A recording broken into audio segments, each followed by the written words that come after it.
I hated him for falling for her stupid flattery, for not recognizing that Vera would say anything to make him look at her more than he looked at me. I jumped to my feet and ran to where I left my sundress. Behind concealing bushes, I hoped to change from my swimming suit into my clothes, but my clothes were gone, even my sandals. Already, my white bathing suit was on the ground, wet and muddy, and I was looking everywhere, thinking my clothes must have been blown away. Vera, did you hide my clothes? At that instant, I looked in another direction and caught a glimpse of a quick hand that snatched up my discarded bathing suit. I recognized the ring on her finger, Vera's hand. I yelled at her and started to give chase. Arden was out there, and I didn't have on one stitch. Arden, I cried, stop, Vera. She's stolen all my clothes and my bathing suit, too. Almost crying, I looked around for something I could use to conceal my nudity. I heard Arden thrashing around in the bushes, calling Vera, and then he was coming my way, making plenty of noise. Audrina, I can't find Vera. She can't run very fast. She must be hiding. You can put on my shirt. It's long enough to cover you until you reach home. Daring to peek, I saw him turn to head for where he'd left his clothes. Hey, he cried, my clothes are gone too. That's all right, Audrina. You stay where you are. And I'll run home and ask Mom to loan you something of hers to wear home. At that moment, my father came running through the bushes, shoving them aside as he yelled for Arden.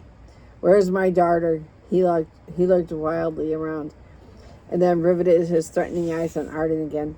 All right, young man, where's Audrina? What have you done to her? Shocked into momentary speechlessness, Arden shook his head, unable to say a word.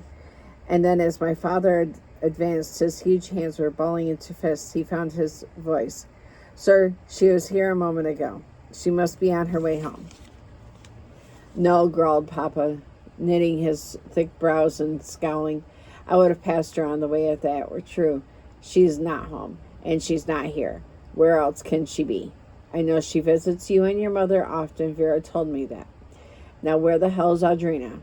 There was an edge of panic in Arden's voice. I really don't know, sir. He leaned over to pick up a stitch of his catch of fish. I was teaching Audrina how to fish. She doesn't like flies. Audrina caught sight of these two big ones, and Vera caught one. Here's the one I caught. Papa's back was to me. If I dared, I might be able to sneak away, and perhaps he'd never even see me. Scrunching down, I began to steal away. Suddenly, I was shoved from behind. I screamed as I fell face forward directly into a briar bush. Papa bellowed my name. He came charging my way, thrashing through the heavy underbush, yelling to find me naked, screaming out his rage. He tore off his expensive summer sports jacket and threw it over my shoulders. Spinning on his heel, he raced back to where Arden stood and seized him by the shoulders. Then brutally, he began to shake him. Stop it, Papa, I yelled. Arden hasn't done anything wrong. We were only fishing and wearing bathing suits so we wouldn't ruin our clothes. It was Vera who stole that sundress, and when I had my bathing suit off and snatched that and ran. You took off your bathing suit? Roared Papa, his face so red he seemed ready to explode. Papa, I screamed as my father made another menacing move. Arden hasn't done anything wrong. He's the only friend I've ever had. Now you're punishing him for liking me. I ran to where I could put myself between Arden and my father. He glared at me and tried to thrust me aside, but I clung to his arms, weighing him down. I was changing clothes behind the bushes. Arden was still fishing when Vera stole my clothes and even my bathing suit. He offered to give me his shirt to wear, but she'd stolen his clothes too.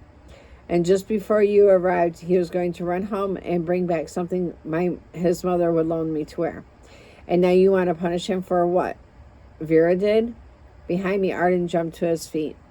If you find such a need to punish someone, punish Vera. Audrina has never done anything to make you ashamed of her. It's Vera who plays the dirty tricks, and for all I know, she may have been the one to tell you what we planned to do today, hoping you would presume the worst. And what is the worst? Asked Papa sarcastically, even as he held me close to his side. Papa's anger began to simmer down, but only a little. His fingers uncurled, and though he kept a tight hold on my shoulder, "Young man, I admire you for trying to protect my daughter, but she's misbehaved just by being here." Vera said nothing. I haven't seen that wretch since last night at the dinner table. All I had to do was watch my Audrina's eyes this morning. They were shining so much at the breakfast table, I immediately became suspicious. His smile was charming and evil, too. He turned to me. "You see, my love, there are no secrets you can keep from me. I can guess what's going on even without a tattletale like Vera. And if anyone should know better than to meet secretly with a boy in the woods, it should be you." Papa grinned and put his hand flat on Arden's chest to thrust him away. "As for you, young man, if you want to keep that nice straight nose of yours unbroken, leave my daughter alone." Arden staggered backward from the shove, but he didn't fall. "Goodbye, Arden," I called, tugging on Papa's hand, trying to move him along before he pushed Arden again.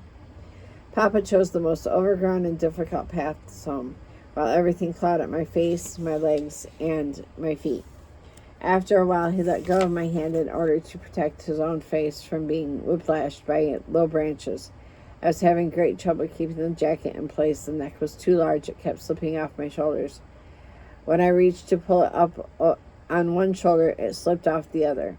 The sleeves dragged on the ground, and several times I tripped and fell. Impatiently, he waited for me to stand after the third fall. Then he took the sleeves and wrapped them around my neck like a heavy scarf. Helplessly, I stared up at him, wondering how he could be so mean to me. "Are you feeling sorry for yourself now, darling? Do you regret your hasty actions, deciding to risk your papa's disfavor and see a boy who will not only ruin you in the end? He's only a bit of trash, not worthy of you." "He's not trashy, Papa," I wailed, already beginning to itch and burn. My feet were full of cuts, my legs scratched. You don't know Arden." "You don't know him either," he bellowed. "Now I'm going to show you something." Again he seized my hand and pulled me in a different direction. On and on he dragged me till I gave out, trying to resist. Finally we came to an abrupt halt. "You see that tree?" He pointed to a splendid one with golden leaves that trembled in the gentle summer breeze. "That's the golden rain tree." There was a small mound under the tree covered with a clover, and over which the honeybees hovered, hummed, and fluttered for nectar. "That's where we found your older sister, sprawled there, stone-cold dead. Only it was raining that day in September, raining hard, and the sky was dark, and thunderclouds and lightning flashed. At first, we thought she might have been struck by lightning, but there was evidence enough to prove it wasn't the work of God." My heart was a wild, frantic animal in my chest, thudding hard against my ribs, screaming and wanting to get out. "Now you listen to me, and you listen carefully. Learn from the mistakes of others, Audrina. Learn before it's too late to save yourself. I don't want to find you dead there too." The woods were closing in on me, smothering me. The trees wanted me dead, because I was another Audrina they wanted to claim for their own. His lesson was not complete. Heartlessly, Papa dragged me onward. I was crying now, completely defeated, knowing he was right. I should never disobey. Not ever. I should never have forgotten the other Audrina. He was leading me to our family plot. I hated this place.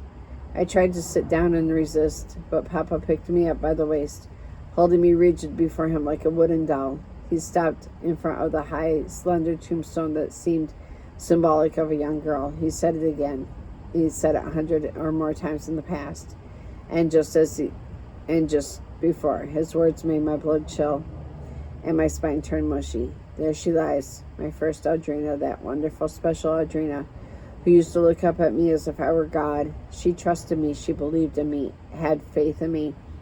In all my life, I had never had another who gave me that kind of unquestioning love. But God chose to take her from me and replace her with you. There must be some meaning in it. I don't know. It's up to you to make her death meaningful. I cannot bear to live with the knowledge that she may have died in vain, Audrina. You have to take all the gifts of your dead sister, or I'm sure God will be angered just as I am angered. You don't love me enough to believe I am doing the very best I can to protect you from the very thing that happened to her, and certainly you must have learned from the rocking chair about the boys in the woods the day she died. Staring up into his handsome face, which soon streaked with tears, I twisted in his arms so my arms went around his neck, and my face was tucked down on his shoulder. I'll do anything you want, Papa, as long as you let me see Arden and Billy once in a while. I will sit in the rocking chair. I will really try to fill her gifts. I swear I'll cooperate as I've never cooperated before. His strong arms embraced me, but I felt his lips on my hair. And later he used a handkerchief to clean my dirty face before he kissed me. It's a bargain. You can visit that boy and his mother once a week as long as you keep Vera with you and make that boy escort you through the woods and never go there after dark or on a rainy day. I didn't dare ask for more.